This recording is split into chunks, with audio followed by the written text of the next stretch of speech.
on ouvre ce qu'on appelle des pull requests et on essaie d'apporter des modifications à vos projets pour l'améliorer. Et tout ça ne va pas. Bon, tel finance, tel disposer les demandes d'emploi. Avoir un bon GitHub est un plus possible. Je peux vous le confirmer, c'est un avantage pour moi. Avoir un bon GitHub est un plus pour au CV. Comme tout en votre parcours, vous avez travaillé sur des projets, peut-être personnels, peut-être scolaires. Mais le fait de le mettre sur votre GitHub, et que peut-être que lors dans le CV, vous pouvez mettre sur votre GitHub sur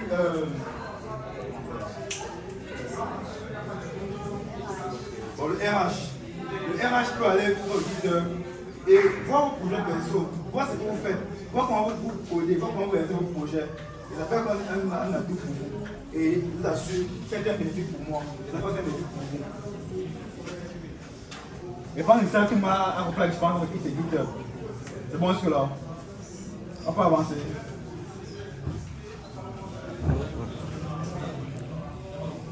Bon.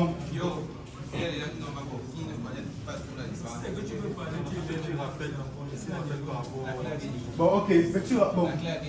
En résumé, Git, c'est un outil local. Quand on installe sur la machine localement pour gérer le versionnement de nos codes. GitHub est une plateforme cloud qui permet d'héberger tous nos projets. Plein sur le KD. Mais simple. C'est bon. Non, c'est gratuit. À part pour les entreprises. Il y a GitHub entreprises pour les entreprises. Eux payent des abonnements mensuels. Bon, si c'est des questions, n'hésitez pas à marquer que je réponds aux questions. Oui, vas-y,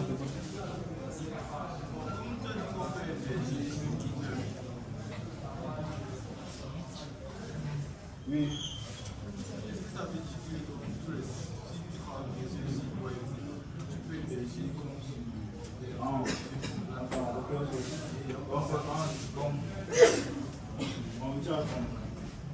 De un, c'est possible de vérifier sur GitHub, mais je pense que le terme n'était pas bien utilisé. Je pense que le mieux c'est dès qu'on met sur GitHub.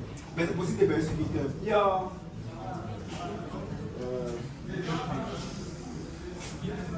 c'est Git Project. Git Pages. Voilà, Git Pages qui permet d'héberger les sites web. Mais quand quelqu'un fait un site, bon, ici on va faire d'hébergement, on va dire de sauvegarde. Je pense que c'est dans la bien approprié, de faire hébergement.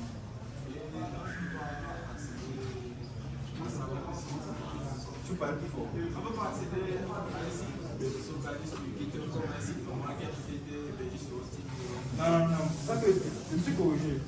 Je ne parle pas d'hébergement ici. Je ne parle pas d'hébergement comme on héberge un site de crédit bien, une application web. Pas ça comme une sauvegarde. Tu peux sauvegarder ton code sur GitHub. Mais il y a une option quand même, c'est Git Pages, on peut voir. C'est gratuit. Oui, c'est gratuit. Bon. Avant de se lancer dans le flow, on va faire un petit historique. C'est assez important. Donc, avant Git n'est pas le premier outil de versionnement qui existe. Avant Git, c'était d'abord BitKeeper. Mais BitKeeper, c'était créé dans les années 1960, 1980, si on ne peut pas. Et elle est utilisée en 1995. Oui. 1995 et après ça sera 2002. Ça a été créé pour le versement de code. Et maintenant, il y a Linus Torvalds, celui qui a créé Linux, donc Ubuntu, tout ça, ce que tu dis, celui qui a le nom Linux. Lorsqu'il travaillait son projet, il s'est rendu compte que BitKeeper demandait à chaque fois de payer la licence et ça énervé. C'est l'histoire raconte que il était en plein week-end, il s'est fâché, en quelques semaines, il a créé la mienne, tout ça tout le monde. Oui, en fait, c'est vrai. En fait, il a créé pour pouvoir en fait, avoir un ensemble de pouvoir gérer le versionnement du nom Linux. Parce qu'avant, au début du nom Linux, beaucoup de personnes collaboraient. Mais il y avait plusieurs problèmes que BitKeeper ne pouvait pas résoudre, que Git ne a permis de Zongo. Et aussi, dès qu'il a créé Guide, il a mis Guide est entièrement open source. Il a mis à disposition de tous ceux qui voulaient utiliser Guide, pouvoir l'utiliser pour faire ce qu'ils veulent. Et c'est maintenu jusqu'à présent. C'est vraiment devenu une norme mondiale pour le versement de code parce que BitKeeper a disparu. Plus aucune entreprise utilise BitKeeper. Et j'ai utilisé beaucoup plus Git. Donc tout le monde ne sait pas utiliser beaucoup plus. Bon, maintenant, GitHub. GitHub a été créé par Tom Bozon, Grace Walker et Nicolas. Et après, au fur et à mesure, lors de leur progression, ils étaient beaucoup plus adaptés pour les projets, pour les entreprises. Mais quand Microsoft a décidé d'acheter l'entreprise, ils ont rendu ça encore beaucoup plus ouvert pour les personnels et c'est entièrement gratuit. C'est payant uniquement pour les entreprises. Donc les entreprises ont généralement des fonctionnalités que vous n'avez pas. Comme tu disais, c'est gratuit. Et GitHub est généralement, je ne vais pas dire une norme mondiale. Parce que en dehors de GitHub, pour sauvegarder nos codes, il y a GitLab. Mais GitLab est différent de GitHub. GitLab est beaucoup plus professionnel. GitLab c'est beaucoup plus pour le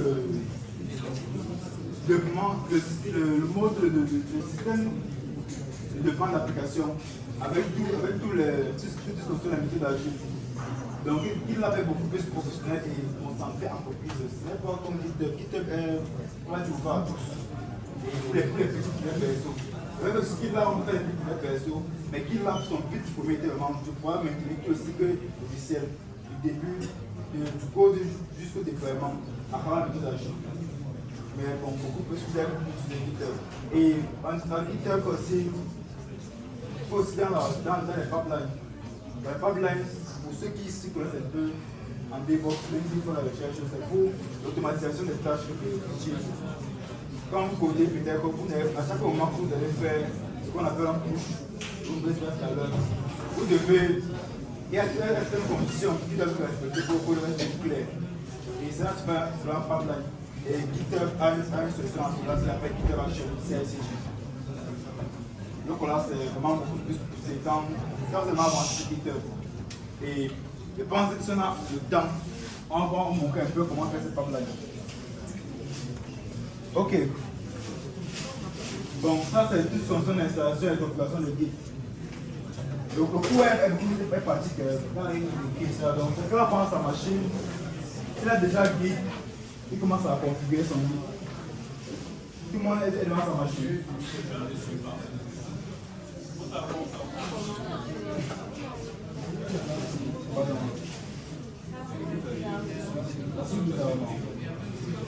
Bon, pour ceux qui ont Windows, bon, en fait, vous devez savoir, vous faites GI. Le GI, c'est le terminal. Donc, ce qui est vert, qui est bizarre, quand on fuit, tu peux avoir une phase à fuite. C'est ça, c'est tout, vous devez savoir que vous devez être des mecs du terminal. Que ce soit pour le terminal Ubuntu, ou bien pour le terminal qui vient, c'est le travail qui est dans le terminal. Donc, il n'a pas d'interface utilisateur, qui vient autre chose, c'est dans le terminal. Donc, pour vous dire, c'est Windows. Bon, sur Ubuntu, c'est automatique. Mais sur Windows, il faut juste faire, vous faites un dossier, vous faites un clic droit.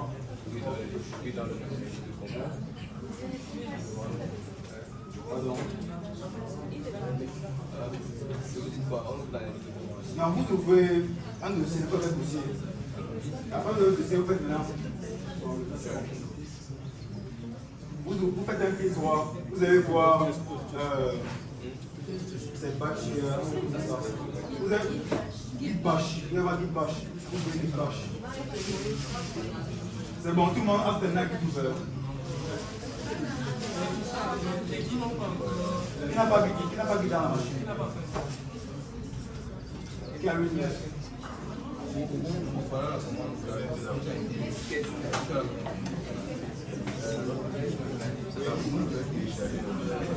Non, au moins c'est automatique. Au bout tu n'as pas besoin de faire, il n'y a pas de bâche. Le bâche de Git est directement dans la machine en fait.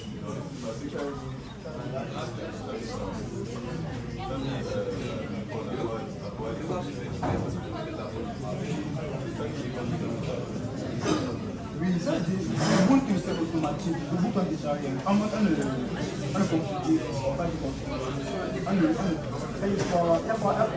C'est pas comme sur Windows qui a donc, dès que tu installes Git dans Ubuntu, ça donne automatiquement. S'il vous plaît, moins de bruit.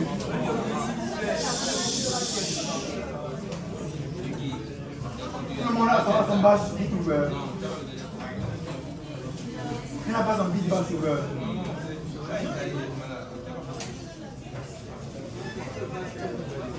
Bon, on va commencer avec ceux qui sont prêts. Qui n'est pas prêt? C'est quoi le problème maintenant?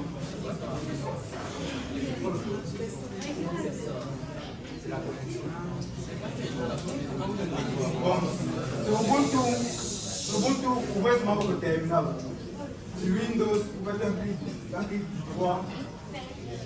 Un clic droit et vous allez voir une page. Vous devez le terminal d'équipe.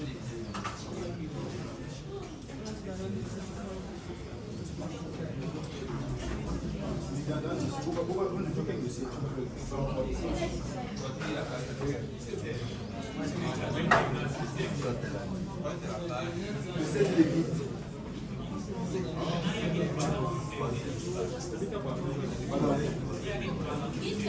ok, sur Windows, particulièrement sur Windows, ils n'ont pas lu les deux.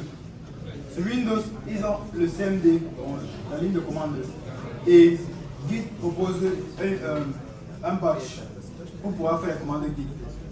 Ou bien si vous avez VS Code, il faut lui demander VS Code et faire les commandes Git. Là-bas, ça marche aussi sans problème. Mais si vous voulez ouvrir nativement, ça va refuser. Sur Windows, ça refuse. Mais sur Ubuntu, les deux sont liés. Pardon. Oui, c'est le Git bash qu'il faut ouvrir. Donc, on va commencer. Bon, pour configurer les conventions de base, vous allez faire. Je pense que c'est visible. Hein?